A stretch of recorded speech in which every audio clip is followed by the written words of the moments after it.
Let's go over the Han Solo movie and the original directors that were fired by President of Lucasfilm, Kathleen Kennedy. This is Mike Zero here once again. If you guys are new here to the channel, do make sure to subscribe to see future Star Wars content.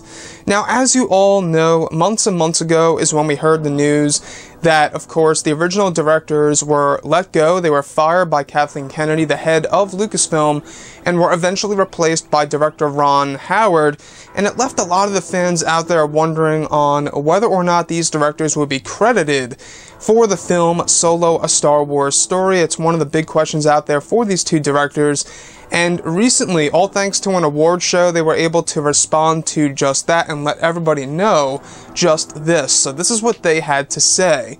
So they stated, "We were really proud of the many contributions we made to that film," Miller told the audience. "In light of the creative differences, we elected to take an executive producer credit." So these two directors will actually be credited as executive producers for Solo: A Star Wars Story. Now, let me know how you feel about those two directors that were fired from the Han Solo movie project and were replaced by Ron Howard. Now, honestly, in my own opinion, I feel it was a good move. I think that Ron Howard was a far better fit for a movie like this that involves a lot of heist missions and stuff around those lines. But looking at Lord and Miller, we do know that originally they were going to insert a lot of comedy into this movie, and Han Solo as a character was going in a way comedic direction. And the president of Lucasfilm, Kathleen Kennedy, Disney, they didn't like that, and they wanted to steer this movie in a different direction because they knew that this wasn't the way that it was supposed to go.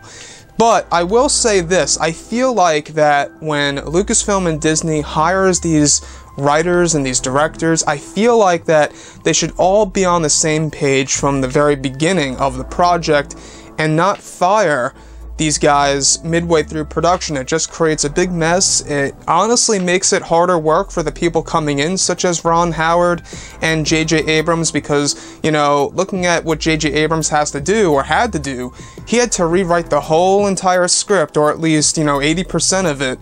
And, looking at all of this, guys, I just feel like that when we're looking at all of these firings and all of these, guys that were involved with Star Wars projects that left them, I feel like that just really has to dial down a whole lot more right now.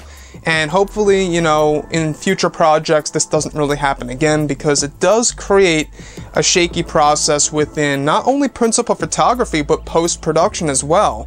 So let me know what you guys think about all of this in the comments section, how everything has been going with all of the directors that have been getting fired and writers as well. Michael Arndt, the original guy who did The Force Awakens, I might touch on that in a future video of what he originally actually had a vision of for the movie. It actually is pretty interesting stuff. But anyways, guys, drop a comment below. Let me know what you think about all of this in the comments section. And if you guys did enjoy the content for today, do make sure to drop a thumbs up on this video to support the channel. I thank you all so very much for the kind support, and I'll catch you guys next time.